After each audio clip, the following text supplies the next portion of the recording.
Πάμε τώρα σε ένα διαφορετικό θέμα. Τι σχέση μπορεί να έχουν πρώην διεθνείς ποδοσφαιριστές με τον γκολφ? Θα μας το πει αμέσως τώρα ο Θόδωρος Χατζηπαντελής από την Χαλκιδική. Τον βλέπουμε ήδη με ένα πολύ γνώριμο πρόσωπο. Γεια σου, Θόδωρε, καλησπέρα.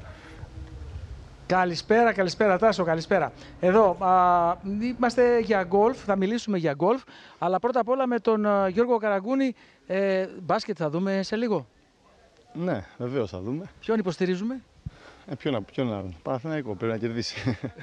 Και δύο ελληνικές ομάδες να παίξουν τελικό. Να παίξουν τελικό, ναι.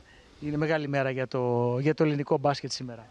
Ναι, σίγουρα. Είναι όμορφο να παίζουν δύο ομάδες σε ημιτελικό στη EuroLeague και για όλους τους Έλληνες θα είναι ωραίο να πάνε και στον τελικό. Θα είναι πολύ ωραίο. Εδώ τώρα παίξαμε και γκολφ, σωστά? Ναι. Football γκολφ. Ναι, ωραία εμπειρία. Διασκεδαστικό. Είχα ξαναπαίξει πριν 6 χρόνια και είναι πραγματικά έτσι πολύ όμορφο. Εδώ είχες έρθει? Ναι, είχα έρθει εδώ πάλι και είχαμε παίξει άλλη μία φορά. Είναι διασκεδαστικό. Πολύ ωραία εμπειρία. Πολύ ωραίες εγκαταστάσεις και κυρίως και ωραία γήπεδα. Ναι, σίγουρα. Ωραία γήπεδα, ωραίες εγκαταστάσεις. Θάλασσα ωραία. Για διακοπές καλοκαιρινές νομίζω είναι πολύ όμορφα πραγματικά. Τώρα, εκείνος που κέρδισε ήταν ο Ζαγοράκης. Νομίζω ότι αυτός έκανε το καλύτερο σουτ. Από τα 50 μέτρα, δεν ξέρω. Έβαλες εσύ από τα 50 μέτρα? Όχι, δεν έβαλα από τα 50 μέτρα, όχι. Δεν βάλα από τα 50 μέτρα. Αλλά ήταν ωραία. Ναι. Παίξατε, όλοι ήρθατε εδώ πέρα, Μπασινάς, Καφές, εσύ, ο Ζαγοράκης. Νομίζω ότι ήταν μια πολύ ωραία έτσι εμπειρία. Στο εξωτερικό γίνεται συχνά αυτό. Εδώ πώς το βλέπεις? Μακάρι να το κάνουμε και εδώ, γιατί πραγματικά είναι πολύ όμορφο.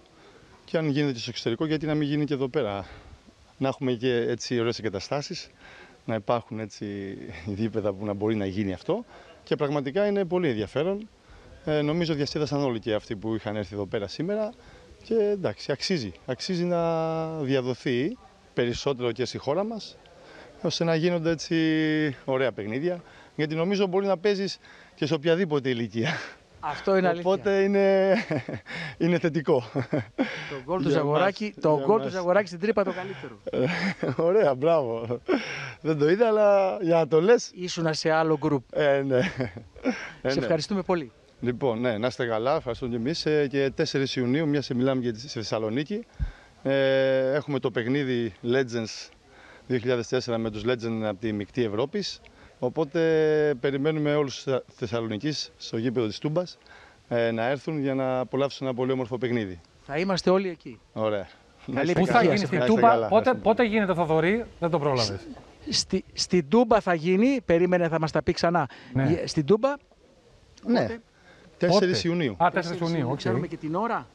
Νομίζω 8.30 το βράδυ. 8.30 το βράδυ. Νομίζω. Ωραία. Αλλά ναι, θα είναι πολύ ενδιαφέρον. Θα είναι πολύ μεγάλοι ποδοσφαιριστές από όλη την Ευρώπη. Πραγματικά ποδοσφαιριστές που έχουν κατακτήσει το παγκόσμιο κύπελο, το ευρωπαϊκό κύπελο, το Champions League. Αλλά πάνω απ' όλα θα είναι η πρωταθλήτρια Ευρώπης. Και αυτό νομίζω λέει πολλά από μόνος, γιατί δεν έχουμε πολλούς πρωταθλητές Ευρώπης στη χώρα μας.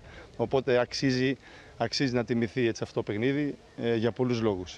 Σε ευχαριστούμε πολύ και πάλι. Καλά.